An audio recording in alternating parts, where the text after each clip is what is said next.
How will it, again, I just want to ask, how chanting makes us reach near God, makes us. Chanting makes the mind again energized because जितनी देर आप relaxation, meditation को एक relaxation technique के लिए तरह लिया जाता है कि मेडिटेशन इज रिलैक्सेशन। जहाँ कोई नेगेटिव और वेस्ट थॉट नहीं है वहाँ रिलैक्सेशन है। तो जब आप चैंटिंग कर रहे हैं शुरू में एक्यूरेटली, तो आप एक ही थॉट ले रहे हैं, वो वर्ड भी एक बहुत पॉजिटिव हाई एनर्जी वर्ड होता है। जैसे कई लोग ओम कर रहे हैं, तो Om is a very high energy word, लेकिन उतनी देर आपको कोई नेगेटिव और वेस्ट थॉट्स नहीं आए।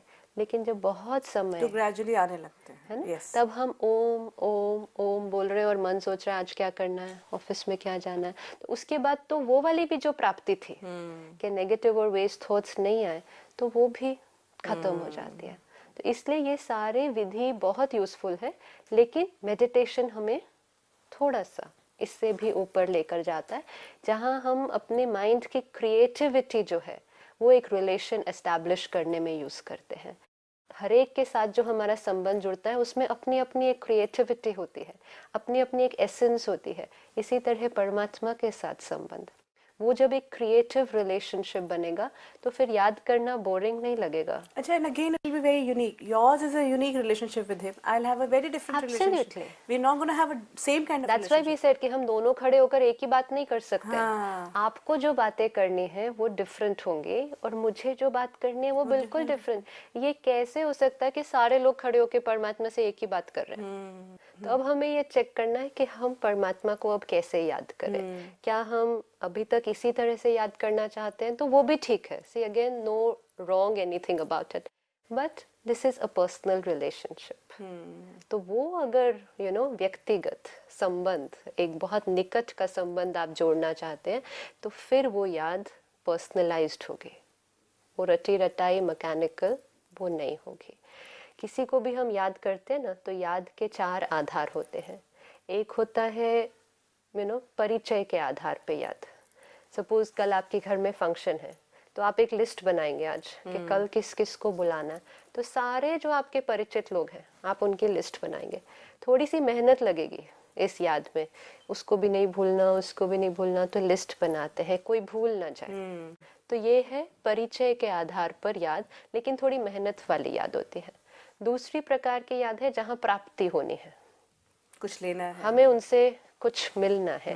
जैसे कोई बिजनेस डील होने वाली है, आपको पता चला कोई बिजनेसमैन आ रहा है, लेकिन वो सारी रात में कभी भी पहुंच सकता है।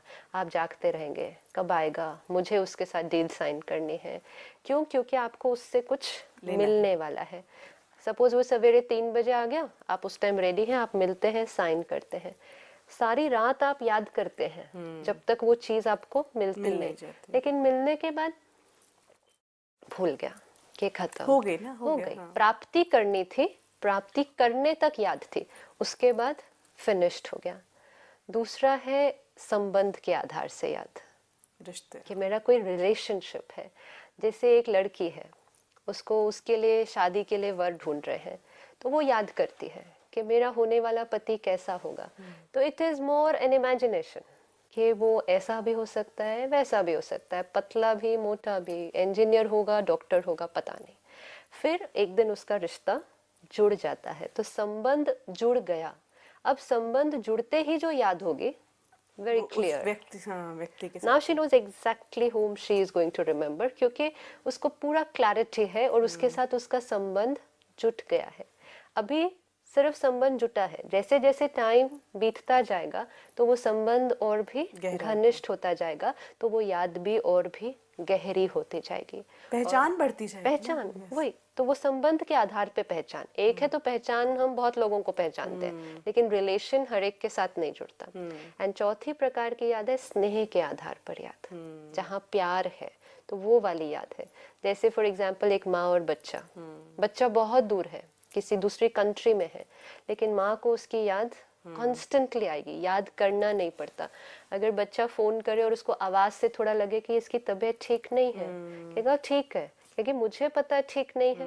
और फिर खाना खाएगी तो उसके बारे में सोचेगी, सोएगी तो उसके बारे में सोचेगी कि वो कैसा होगा इस टाइम। तो जहाँ स्नेह है वहाँ याद सताती है। हम याद करना नहीं चाहते लेकिन भूल ही नहीं पाते हैं। मतलब कॉन्स्टेंटली, जिसको बोलते हैं constantly he is on my mind, you know, मेरे को उनके अलावा कुछ और नहीं और कोई सोचना। याद नहीं आता। परिचय वाली याद मेहनत वाली है, प्राप्ति वाली याद जब तक प्राप्ति हुई तब तक, संबंध के आधार पर याद, और फिर स्नेह वाली याद। परमात्मा के साथ कौन सी वाली याद है? स्नेह होनी चाहिए स्नेह वाली, राइट? अभी तक क्या हो रहा था, मेहनत करनी पड़ती थी याद करने में, के क्योंकि परिचय भी पूरा नहीं था।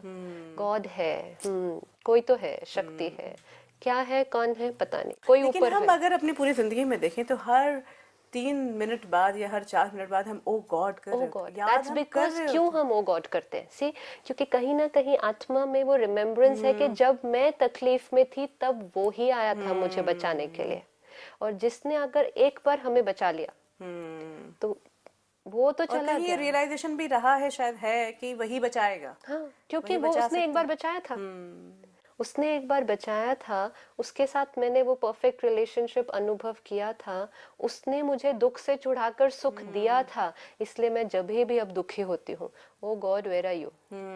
You know, lot of people say this, oh God, where are you? You know, as if like they wouldn't even realize what they're saying. It's become part of their system. So, oh God, where are you? तो ये एक है कि परिचय के बिना ही हम याद करने की कोशिश। दूसरा था प्राप्ति वाली याद, मेरा ये काम कर दो। तीसरा संबंध, जैसे जैसे अब संबंध जुड़ता जाएगा तब हमारी याद में वो क्लैरिटी आनी शुरू हो जाएगी, और जब वो संबंध इतना घनिष्ठ हो जाएगा कि वो स्नेह से भर जाएगा तो फिर उसको याद करना नहीं पड़ेगा, रहेगा। फिर आप उसको भूल ही नहीं सकते हो। वो हर क्षण हर कर्म पे शिव बाबा आपके साथ है, और वो उसका स्वरूप हमने जाकर आगे ले लिया कि परमात्मा हर जगह है। परमात्मा हर जगह नहीं है, लेकिन मेरे हर कर्म में, हर क्षण में, हर संकल्प में उसकी याद मेरे साथ मेरी है। सांस के हर माला की जो हर कहते हैं बीड में जो कहा हाँ, मतलब मतलब श्वासोश्वास उसकी याद है, कि मतलब निरंतर याद है। तो जिसकी स्थिति में वो निरंतर याद परमात्मा की होगी, वो आत्मा की क्वालिटी कैसे हो जाएगी, यू नो? तो मेडिटेशन मतलब ये याद करना। तो meditation, like we said the other day, it comes from the Latin word mederi, to heal, कि जो घाव हो गए हैं उसको हील करना है, और वो हील करने वाला वो है, माता पिता कहो, टीचर कहो, डॉक्टर कहो, सर्जन कहो, वो हील करने वाला है।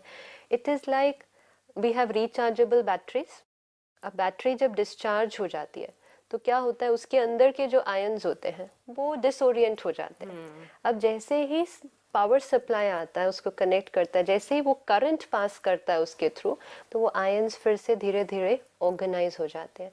सिमिलरली मैं आत्मा भी एक बैटरी की तरह हूँ जो डिस्चार्ज हो गई है। डिस्चार्ज मतलब वो प्योरिटी, वो पीस अब मुझे अनुभव नहीं हो रही है जो मेरी ओरिजिनल क्वालिटी थी।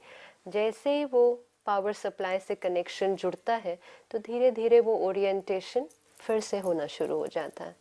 That is meditation. The battery connects to the power source, doesn't have to do anything after that. Just connect. The power source will do the rest of the work. जैसे ठंड है, आप heater के सामने खड़े हो जाओ, आपको थोड़ी कहना है मुझे गर्मी चाहिए। हीटर है, the source of energy is there. You just face towards that. That's all. वो ऑटोमेटिकली आपके पास आता जाएगा, लेकिन आवश्यकता है कि हम उसकी तरफ घूम ले। अब वो है और हम उसकी तरफ पीठ करके उस तरफ चले और फिर कहे मुझे उसकी एनर्जी नहीं मिल रही है, तो वो तो होने वाला नहीं है। तो that one step we have to do to tune to that frequency. You know, जैसे रेडियो ट्रांसमीटर होता है, वो अपनी वेव्स हर तरफ फैला रहा है, लेकिन जो रिसीवर है उसको फिर उसकी तरफ की फ्रीक्वेंसी को ट्यून करना पड़ता है। अगर हम ही अपनी फ्रीक्वेंसी दुनियावी चीज़ों में सिर्फ ट्यून करके रखेंगे, फिजिकल संबंधों में ट्यून करके रखेंगे, भौतिक जो हमें पदार्थ चाहिए उसके साथ ट्यून करेंगे, तो वो वेव्स तो आ रही हैं लेकिन उसके साथ ट्यूनिंग किया ही नहीं है। जैसे ही कुछ क्षण निकाल के उसकी तरफ ट्यूनिंग किया, it will just flow absolutely. So that is meditation, like catching the frequency by tuning to that frequency. तो वो थोड़ा सा प्रोसेस से गुजरते हैं जिसमें हम वो फ्रीक्वेंसी मैचिंग कर देते हैं उसके साथ, बस